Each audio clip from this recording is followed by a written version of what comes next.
मुख्यमंत्री एकनाथजी शिंदे आणि उपमुख्यमंत्री देवेंद्र फडणवीस यांनी आरे कार सेटचं काम पुन्हा सुरू करण्याचा जो निर्णय घेतला, मी त्यांचा अभिनंदन करतो, धन्यवाद देतो। त्याचबरोबर आरे कार सेटच्या विरोधात झटका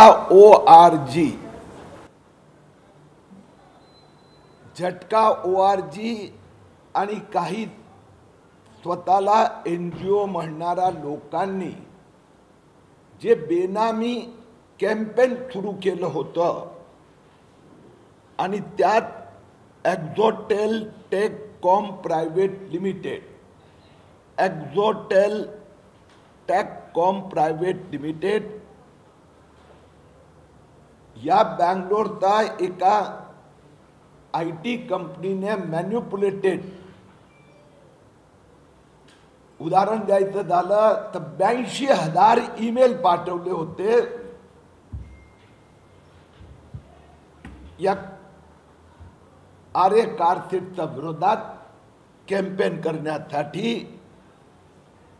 या एक्झोटेल टेककॉमला याचे जे पैसे या कॅम्पेनसाठी देण्यात आले त्यातले कोट्यावधी रुपये अमेरिकेहून आले होते, ज्याच्या विरोधात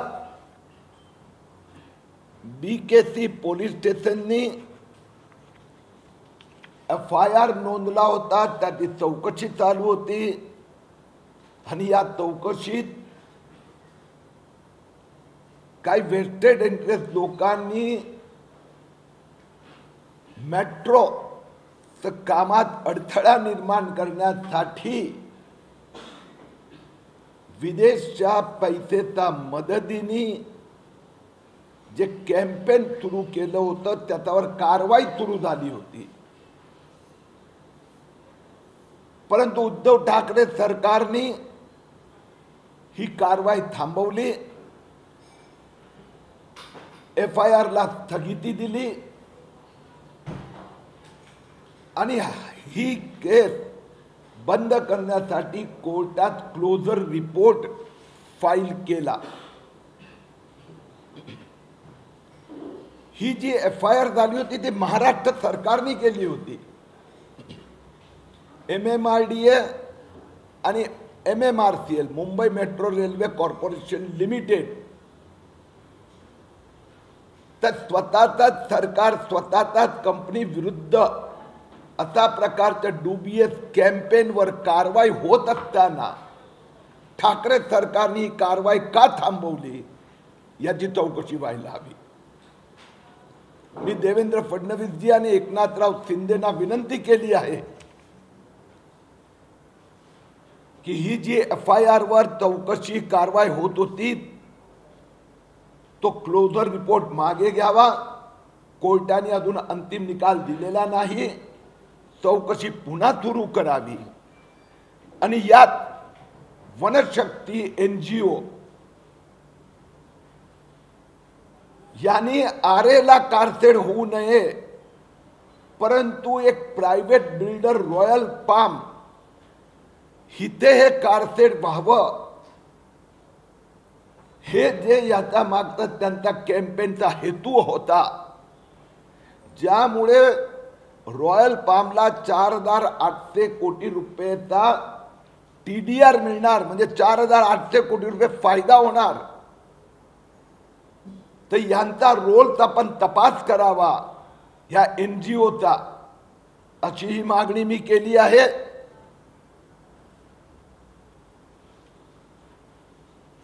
या उद्धव ठाकरे सरकारच्या निर्णयामुळे 10,000 कोटी रुपये या प्रकल्पाची कॉस्ट वाढणार आहे। 23,000 कोटीचा प्रकल्प 3-3.5 वर्ष डिले होणार। या 3-3.5 वर्ष जो डिले झाल्यामुळे जे प्रदूषण कमी होणार होतं त्याचाही हिशोब घ्यायला हवा. एक जो प्रचार केला जातो की आरेची जमीन, त्या आरेची 30 हेक्टर जमीन त्यातला 5 हेक्टर ग्रीनच राहणार आहे. 25 हेक्टर जमीन जी यात जाणार, जर ते कारशेड कांजूरला हलवलं तरी जे कुलाबा सिप्स लाईन ला पुढे जाऊन यू टर्न घ्यावा लागणार, त्यामुळे 15 हेक्टर जमीन जाणारच आहे. म्हणजे प्रश्न फक्त 10 हेक्टरचा होता आणि त्यात त्यांनी 3000 झाडं म्हटलं, अन्यथाही 1000-1200 झाड जाणार. मी गृहमंत्री भारत सरकारलाही विनंती केली आहे. माझ्याकडे याचे FCRA जे पेमेंट आले आहे त्याची डिटेल आहे. हे FCRA जे पेमेंट आलं त्याचा कुठे उपयोग कसा झाला, कोणी हे पैसे पाठवले, याची चौकशी व्हावी. जायको जापान इंडस्ट्रियल फायनान्स कॉर्पोरेशननी आता पैसे देण्यासंबंधी 4 प्रश्न केले आहे. पैसे आले नाही तर हा प्रकल्प पूर्णपणे रखडणार. जे डबे बनवणारी कंपनी आहेत त्यांनी 2 ऑर्डर कॅन्सल केले, कारण की तुम्ही डिलिव्हरी वेळेवर घेणार नाही. त्यामुळे आता फास्ट ट्रॅकवर कांजूर मेट्रोचं काम चालू करावं. मेट्रो लाईन नंबर 3 आरे कारशेडचं काम सुरू करावं अशी विनंती केली आहे.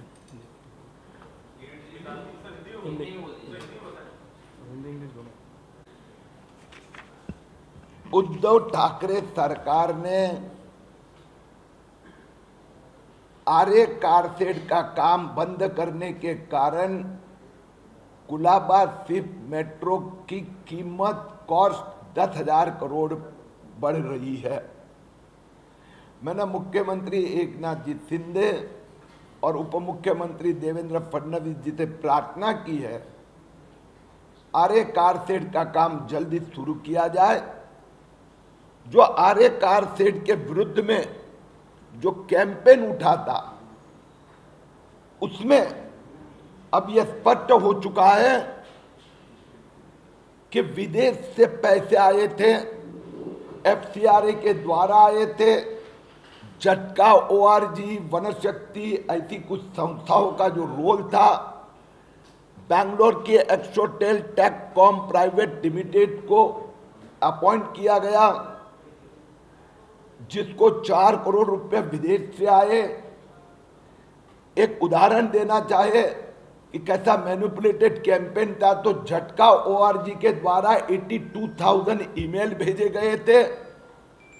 उसके ऊपर खुद महाराष्ट्र सरकार ने Mumbai metro railway corporation limited ने मुंबई पुलिस में शिकायत की थी, जिसकी FIR होकर जांच शुरू हो गई थी. और इस जांच में ये सब चीजें पाई गई थी. कुछ लोगों की गिरफ्तारी होने जा रही थी. विदेश से पैसा किसने भेजा वो भी बाहर आ रहा था. तब उद्धव ठाकरे सरकार ने ये जांच रोक दी. पुलिस को FIR बंद करने के लिए कहा गया. कोर्ट में क्लोजर रिपोर्ट सबमिट किया गया.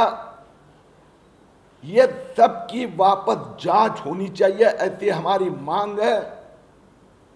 वनशक्ति NGO ने तो रॉयल पाम प्राइवेट बिल्डर की जमीन लेने के लिए कहा गया, जिसके कारण 4,800 करोड़ रुपया उस बिल्डर को TDR का फायदा हो. हम चाहते हैं कि मेट्रो का काम पुनः जल्दी से शुरू हो और मुंबई के लोगों को अपनी मेट्रो मिले. मुख्यमंत्र्यांची आपली भेट झाली मंत्रालयात, त्यानंतर आपण एक ट्विट केलं, त्याच्यामध्ये रिक्षावाला या शब्दावरनं शिंदे गटाने थोडी नाराजी व्यक्त केली आहे. आपली प्रतिक्रिया? मला माहित नाही, माझ्यापर्यंत ती कोणी प्रतिक्रिया दिली नाही आहे. दुसरी गोष्ट, माझा मुख्यमंत्रींना रिक्षावाला म्हणून सन्मानाने नाही, त्या चेष्टेने म्हटलं जात होतं, ते महाराष्ट्राच्या जनतेला मान्य नाही. मी आणखीन एक वाक्य जोडतो की आमचे नवीन सहकारी दीपक केसरकर यांनी गेल्या 20 दिवसात यांचं एक नवीन रूप आम्हाला पाहायला मिळते. खूपच सुंदर भाषा आहे, संयमी स्वभाव आहे त्यांचा, स्वतःचा त्यांचा पक्षाचा काही आमदारांचा भावना आहे, मी त्या भावनेचा आदर करतो. पण महाराष्ट्रात जे माफिया राज चाललं होतं, ते महाराष्ट्राचं तर माफिया राज संपलं आहे, पण मुंबई महापालिकेतलं माफिया राज पण मी संपवणार. ओके सर, माझा एक प्रश्न होता की तुम्ही ज्या पद्धतीनं यामिनी जाधव, प्रताप सरनाईक आणि इतर लोकांच्या विरोधात तक्रारी संपूर्ण संदर्भात तुम्ही हा प्रकरण घ्यायचं उचललं होतं. आता ते सत्तेत या संपूर्ण संदर्भात सहभागी झाले, तर पुढील तुमची काय भूमिका असणार आहे? त्यांच्या दिलेल्या तक्रारीवर काय पाठपुरावा करणार? मला असं वाटतं की हा प्रश्न 5व्यांदा विचारला जात आहे. माझी हरकत नाही आहे. आम्ही कोणतीही कंप्लेंट आतापर्यंत मागे घेतलेली नाही. आपण काही लोकांची नावं घेतली, यांच्यावर ऑलरेडी कारवाई झालेली आहे आणि न्यायालयीन प्रक्रिया सुरू आहे. आणि माझ्या माहितीप्रमाणे यात कुठल्याही एजन्सीनी पण माघार घेतलेली नाही. किरीट सोमय्या यांनी स्वतः उच्च न्यायालयात याचिका केली, त्याचीही सुनावणी सुरू आहे. इन्कम टॅक्सची बेनामीमध्ये सुरू आहे आणि ईडीची स्पेशल कोर्टमध्ये सुरू आहे. आमच्यासारखा ॲक्टिव्हिस्टचं काम असते की जिथेही अपारदर्शकता दिसली ते समाजाचा पुढे आणावं, इन्व्हेस्टिगेटिव्ह एजन्सी तपास संस्था सरकारच्या लक्षात आणून द्यावा, त्याचा पाठपुरावा करणं आणि शेवटी न्यायालयीन प्रक्रियेच्या सामोरे जावं. न्यायालयाच्या निर्णयाची आपण सगळ्यांनी प्रतीक्षा करावी. केसरकरांनी असं एक स्टेटमेंट केले का ठाकरेंवरती टीका करू नये, आमचं ठरलं होतं तरी पण किरीटजी ठाकरेंवरती टीका करतात. मला जे सांगायचं होतं मी फार स्पष्ट आणि चांगल्या शब्दात सांगितलं. केसरकरांचं पुन्हा एकदा कौतुक करतो. गेल्या 20 दिवसात मी स्वतः 8 दिवसापूर्वी, त्याने 5-7 दिवसापूर्वी फोन केला होता की खरंच आपल्याकडून शिकलं पाहिजे. एका सिनियर प्रवक्ता, त्याची भाषा, त्याचे शब्द आणि स्वभावावर रिॲक्शन देताना संयम, त्यांच्या भावना ज्या आहेत त्याचा मी आदर करतो. पण महाराष्ट्राचं माफिया राज, माफिया सरकार याच्या विरोधात महाराष्ट्राच्या जनतेच्या भावना ज्या आहेत त्या भावनेच्या आधारात किरीट सोमय्या पुढे जातोय, जाणार.